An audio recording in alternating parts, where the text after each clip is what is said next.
Coming up tonight, remembering what can be termed the most controversial death of the year. Kenise Darville was memorialized recently. Her family and friends still want justice. With Valentine's Day just 3 days out, we had a sit-down with a real-life sex therapist to prepare you for that date. I'm blushing already. Stay close for that. And Woman Take Two is back at the Dundas. Yes, you heard me, Woman Take Two. Our Jerome Sawyer was there taking it all in. The details as Our News Weekend starts now.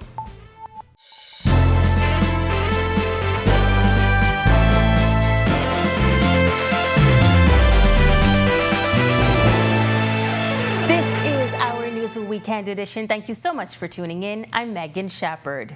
Shot spotter technology alerting police to a shooting in the Pinewood Gardens area last night, shortly after 9 p.m. Upon arrival, they were informed that a 27-year-old man, who is known to police, was sitting outside a residence on Wild Guava Street when a dark-colored Nissan March pulled up in front of the home. The male exited the vehicle and shot the victim multiple times. The victim was taken to hospital via private vehicle, where he succumbed to his injuries. Police are actively investigating this incident, and they are appealing to members of the public for any information that may assist. The country's flag carrier Bahamas Air gearing up to celebrate 50 years in the aviation business. Deputy Managing Director Prince Dorr says each month an event will be held to celebrate this milestone. We have things planned like a gala event in June, which is we are trying to make it on the birthday of the company, which is June 18th. We're talking about church services. We're doing on a monthly basis on the 18th of each month. All staff will be wearing either commemorative shirts or pins, just displaying regarding the anniversary. Each quarter of this year, we have a number of charitable organizations that we want to align with, and we want to make the donations in regards to either funds, food stuff, or just simply our time, so to speak. He says there is a plan to put a commemorative wrap on the aircraft, and adds that there were a number of responses from artists in the country. We are wrapping that up now, making a decision on which one we will decide on, and that wrap, it will not only be used on the aircraft but also on our shirts and the pins to show to our traveling public that, hey, we're here, we're 50. The Central Bank of the Bahamas hosted a macroeconomic conference this week with affiliates in the region. According to Governor John Roll, the conference was a gathering of academics and central bank researchers. He says the participants looked at monetary and fiscal policies in economies like the Bahamas and others in the Caribbean. This is an opportunity for the researchers who are present to look at what has been happening in very recent times around the pandemic, and how countries would have managed their economies over the transition of the pandemic experience. So that's also very relevant for us. Roll says the countries all have similar challenges, as the majority of them are tourism-dependent countries. One of the issues that took center stage, inflation, which seems to still be on the rise. Inflation is important for us, as we all appreciate, because it really drives the demands on our spending on imports and the amount of foreign exchange we have to allocate to import spending. And it also affects it comes across in terms of the pressures that you could experience in terms of wages and salary negotiations. The U.S. Embassy in Nassau will send 14 track and field coaches to the United States to participate in the Bridging the Gap Sports Visitor Program. The aim to remove the divide and bridge education and gender gaps, increasing the participation of girls in sports and connecting the Family Islands through higher education. The selected coaches will engage their American peers and practitioners and participate in clinics and sessions. Acting Deputy Chief of Mission Lance Posey shares more details. The selected Bahamian coaches and administrators of the Sports Visitor Program will be expected to use what they learned during the exchange to create and build upon their track and field youth programs that are in the Family Islands, and to work to increase girl participation as well. Those who apply for the program must be Bahamian citizens and COVID-19 vaccinated. Undersecretary in the Ministry of Youth, Sports and Culture, Montez Williams, expressing his excitement. We have eager, excited, energetic young people, and most of them are female, by the way, ready to take great advantage of this opportunity. So ours will be the task to identify the 14 female coaches and the 7 female and 7 male, and I know that those will be not on because that's going to be a task in itself, because we have so many people who are working in the trenches, especially on the family islands, as this program is aimed at reaching as many as possible of the family islands. So we're going to do our homework to make sure that we have the best representation. Still to come on Our News Weekend Edition, after a grueling 1 month in a hospital, activist and philanthropist Reverend C.B. Moss is released from hospital after falling ill on Majority Rule Day. And remember the most controversial death of Kenise Darville, a memorial held for her recently where family and friends remember her but still want justice. The details straight ahead after the break.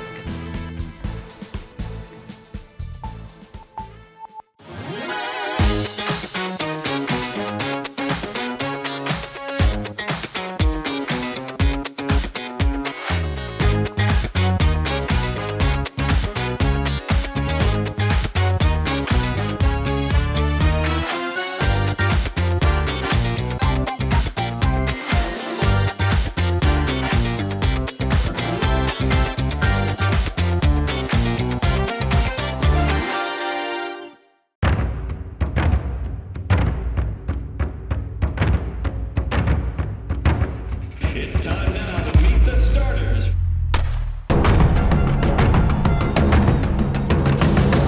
RTV, home of the 50th Carifta Games.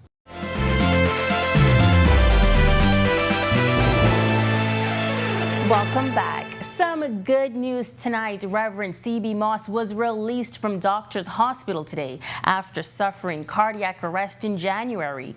One would remember that while attending a service to commemorate Majority Rule Day at St. Matthew's Anglican Parish, Reverend Moss collapsed and was taken to hospital. He was put in a medically induced coma for some time, and as he began to respond to treatment, he was gradually removed from a respirator.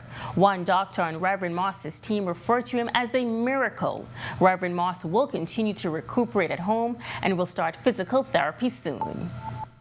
The Bahamas National Trust, along with other conservation partners they've been working with, have put forward a list of suggested legislative changes to help fortify conservation efforts in the country. Here, Executive Director of the Bahamas National Trust, Lakeisha Anderson-Roll, tells us about proposed changes to laws surrounding conch. We have recommended a number of legislative changes. One that's being considered right now has to do with the lip thickness, incorporating that into the legislation. Currently, the conch legislation says that it has to have a well-formed or flaring lip, which doesn't necessarily mean that they are adult conchs. And so the legislation does now speak to, the draft legislation does now speak to utilizing lip thickness as a way to determine whether or not the conch is an adult.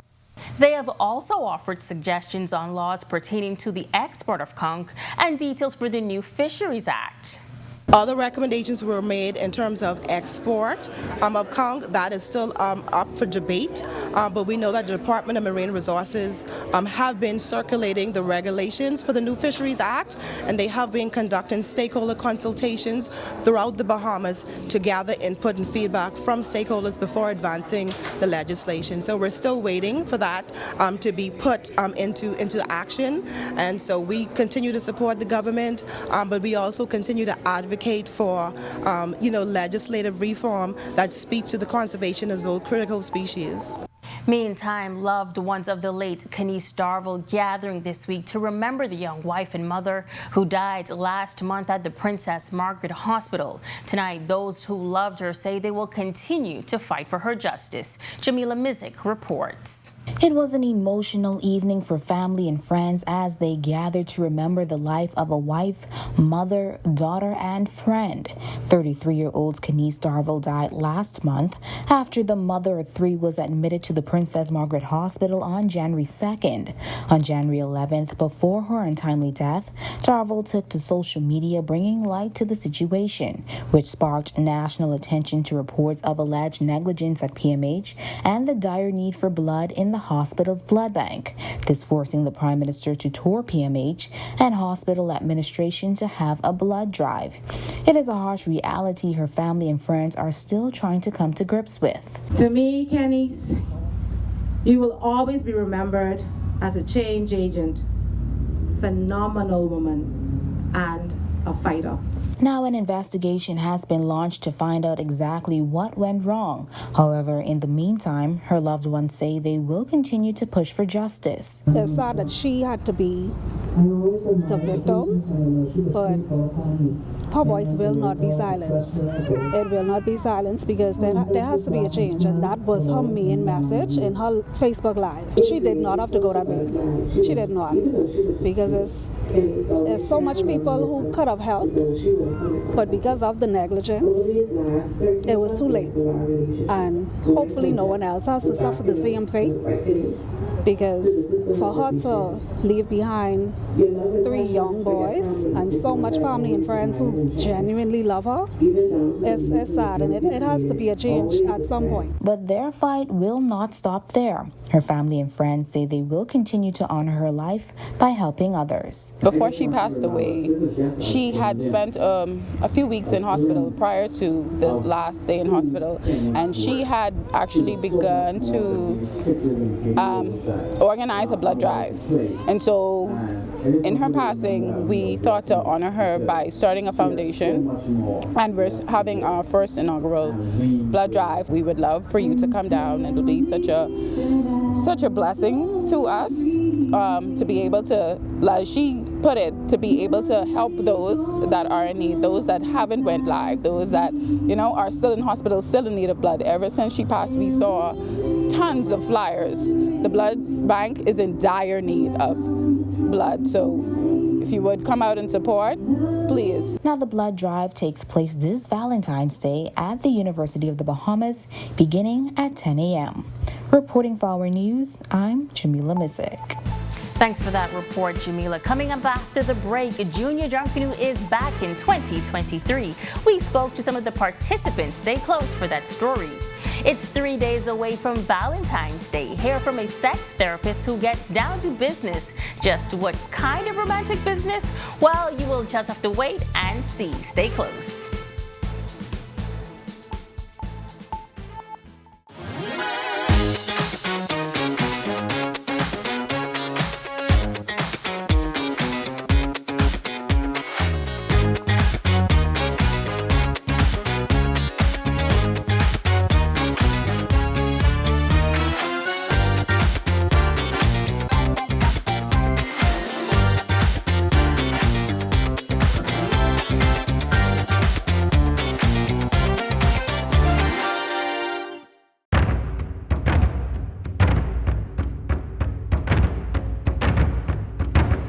It's time now to meet the starters.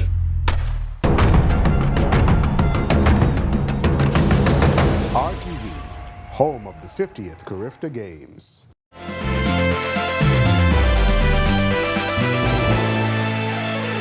This is Our News Weekend Edition. Thanks for sticking with us. The Junior Junkanoo Parade returning to Bay Street in grand style this past Thursday. 13 groups competing in 4 categories: preschool, primary school, high school, and community groups. Advisor of Genesis Teen Hawks, Joshua Jones, is somewhat of a vet when it comes to Junkanoo and shares how he got involved to pass on his love of culture. I just love the music. I love the culture behind it and everything. So I try to get everyone I know involved as well, because I just love to do it. Meantime, Ruante Dorset says he believes Junkanoo is a positive outlet for young children, and he was happy to see the parade resume. I believe my group is small, but it's powerful. Each member has a specific role to play, and we came and we executed, to my knowledge. I don't know about everyone else, but to my knowledge, the game and executed. And for junior jump canoe, I believe it's good for the children to have extracurricular activity to do. First-timers Amari Dorset, Symphony Thomas, and Adiah Davis say they thoroughly enjoyed the experience and will definitely return for next year's parade. I wanted to participate because most of my family does, and I love to dance. When I was a little girl, I always used to watch on TV them jump canoe and whatever, and I was like, I wanted to do it, so I asked my big permission, and I'm happy I did. We did very good, and it was very fun, and I loved it. This is my first time getting involved in jump canoe, and I just really thought jump canoe was my thing. Excellent performances by all of the groups. Sex therapist, a job title that comes with raised eyebrows, questions, and assumptions. For Maggie Bain, it's her opportunity to help others work on their relationships with themselves and others. Christina Dragovich has her story. Maggie Bain is not afraid to ask the tough questions. Dr. Phil, since you've become so well known and so recognizable, I've been wondering how this has affected your own personal relationship and intimacy behind closed doors.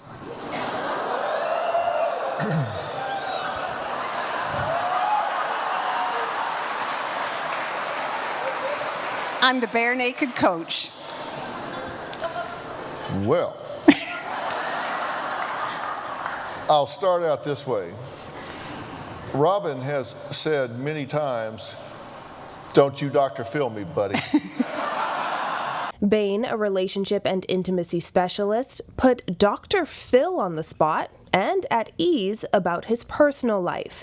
She ventures behind closed doors, but in a different sense. This is no hands, folks, okay? So this is talk therapy. So this is being able to talk about things. So no, I will not be coming into your bedroom with you. Bain says there are so many misconceptions about what a sex therapist does, but she explains it in this way. Sometimes when we talk these things out loud, we either realize, oh, that actually sounds silly, or, oh no, I get it. Now she's pointed out this, and I've thought about this, and so it's a different perspective on things. However, she adds, although she sees couples and individuals from her office at Family Medicine Center, she's not a miracle worker. I don't have a magic pill, I don't have a fairy wand that I can suddenly make things right for you.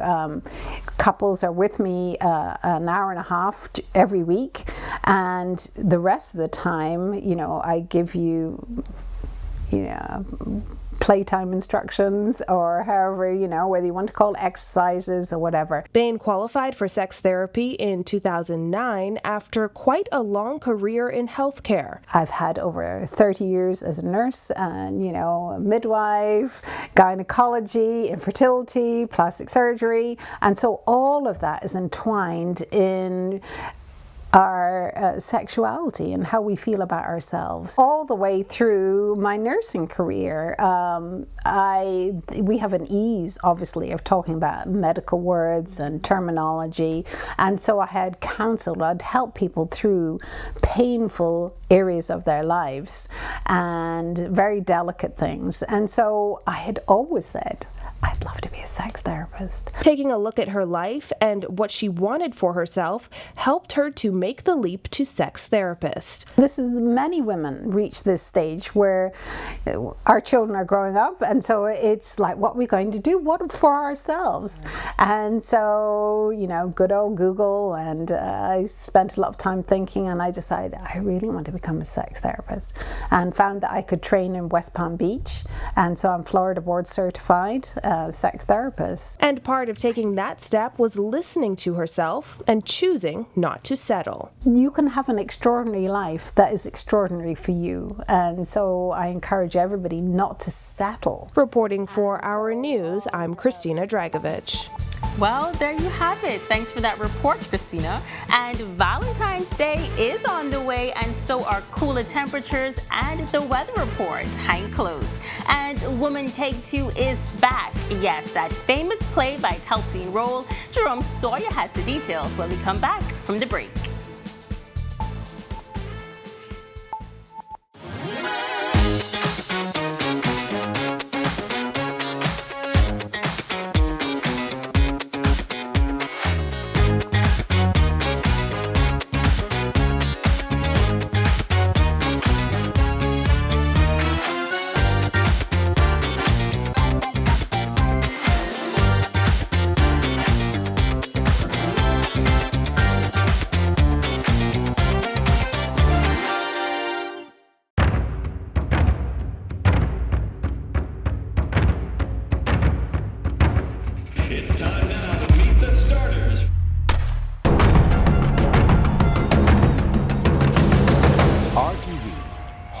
50th Carifta Games.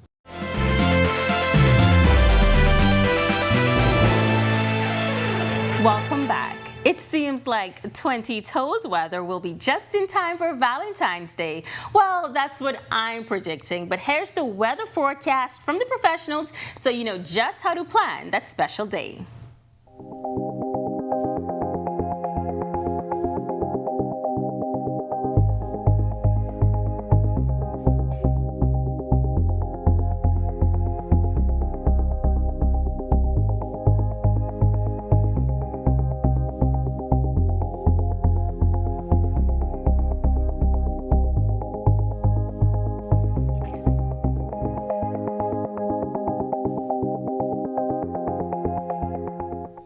Audiences are once again in for a treat as the popular Woman Take Two is on the Dundas stage. Our Jerome Sawyer got a behind-the-scenes peek this week.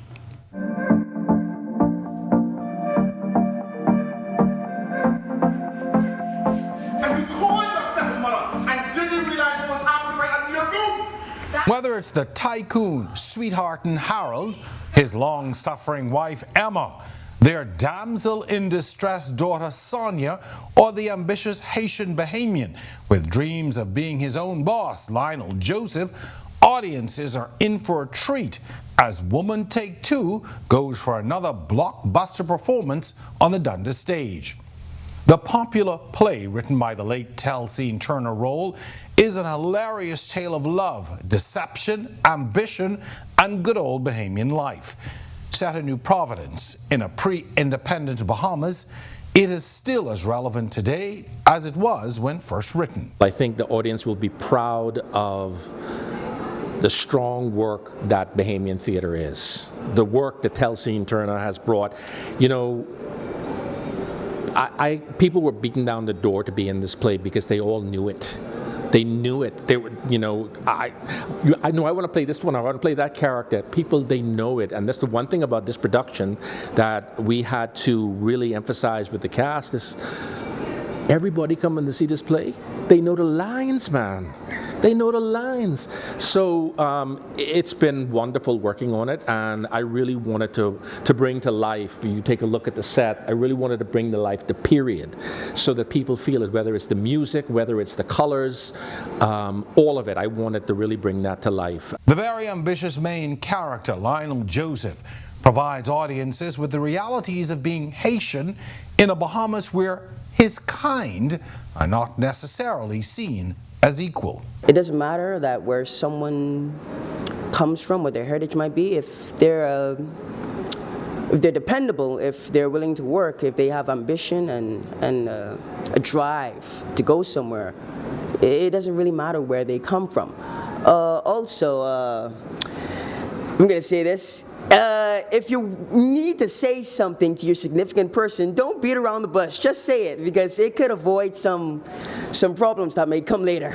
Now more than 50 years old, behind the comedic characters, witty lines, and hilarious scenes, there are some sobering themes, reminders of the social divide that still exists. The idea of dealing with love and relationships and these weird little love plot twists that do go on in the story, I say for sure they are very relevant today. We do even talk a little bit about discrimination and xenophobia to an extent, which again in the Bahamas is still relevant. So I feel as if Telsine, I feel as if Telsine really did a job. Well, I don't know if it's that Telsine did a really great job writing, or we just continue to relive history, but there are a lot of traits.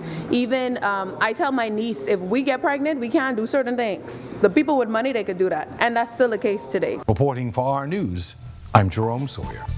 Definitely a play worth putting on your calendar. Thank you so much for joining us for Our News Weekend Edition. On behalf of the entire team, I'm Megan Shepard. Enjoy your weekend of love.